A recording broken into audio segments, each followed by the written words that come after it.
Hello again, everyone. I'm Dr. Kim Ritigliano, and it's great to be back with you. Now that we have helped Sonia conduct a self-assessment in preparation for her interview with Rick, the hiring manager at Demo Day, let's take a step back and discuss self-assessment from the literature.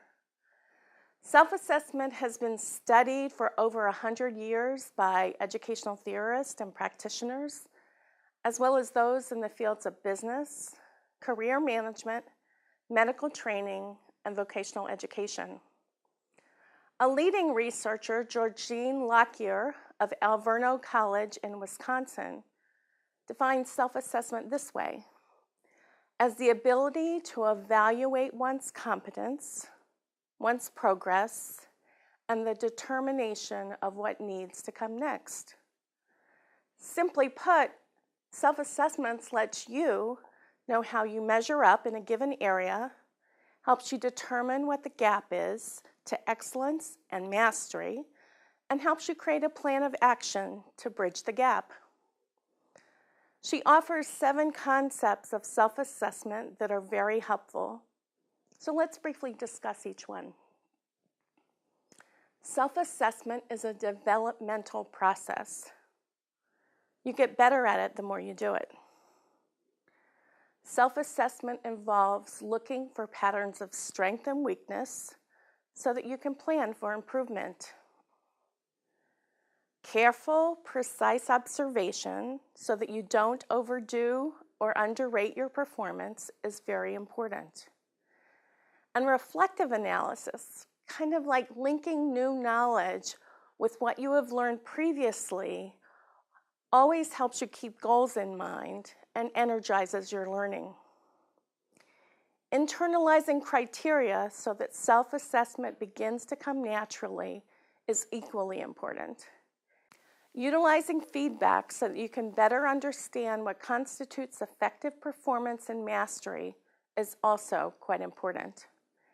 And last but not least, planning for improvement, seeing where you are, where you want to be, as we discussed previously when we talked about your future work self.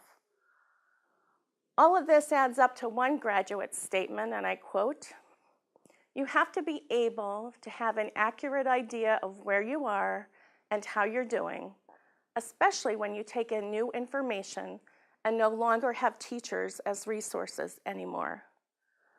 This is why Sonia's self-assessment is so important to prepare well for the job interview at Demo Day. A consistent message in the career development literature is this: possessing a strong understanding of your skills will likely result in better career choices, especially as you face a variety of options. In nearly every profession, there's considerable research on the importance of self-assessment. Now let's take the field of medicine, for example. We certainly want our doctors and nurses to be competent throughout their careers. We count on them to keep current, to fill in gaps in their knowledge, and to know when they need to seek additional skills and training. Their self-assessment is essential to our health. It is a form of quality assurance and the hallmark of a dedicated practitioner. That certainly makes sense, doesn't it? So more and more we are seeing that self-assessment is no longer a nice component for educational programs. It is a mandate. In fact, the Commission on Dental Accreditation now has a standard that reads, "Graduates must be competent in the application of self-assessment skills to prepare them for lifelong learning." And many other fields are creating similar standards, and higher education must keep up. A sterling example in the adult education arena is a project called Vintage. It's an online tool for self-evaluation of key competencies. And what's really great about this is that 6 countries, Italy, Austria, Germany, Ireland, the Netherlands, and Sweden, joined together to create this initiative that focuses on lifelong learning, offering a tool anyone can use for self-assessment, personal empowerment, and development. Likewise, Professor David Bold at the University of Technology, Sydney in Australia has written and researched about self-assessment for over 30 years. In something he calls Assessment 2020, he makes passionate plea for the case that higher education needs to teach self-assessment strategies and tools once again so that lifelong learning, especially for careers in the VUCA environment, is fostered. We here at SUNY Empire State College and Coursera agree. Now, what have we learned? Self-assessment is of interest to researchers in many fields.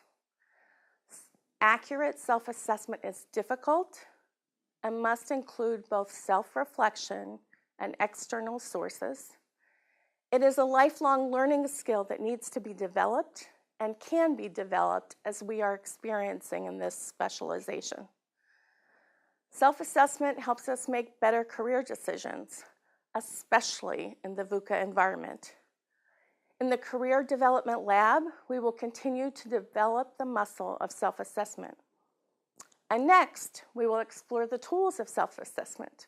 I look forward to seeing you there. Thanks so much.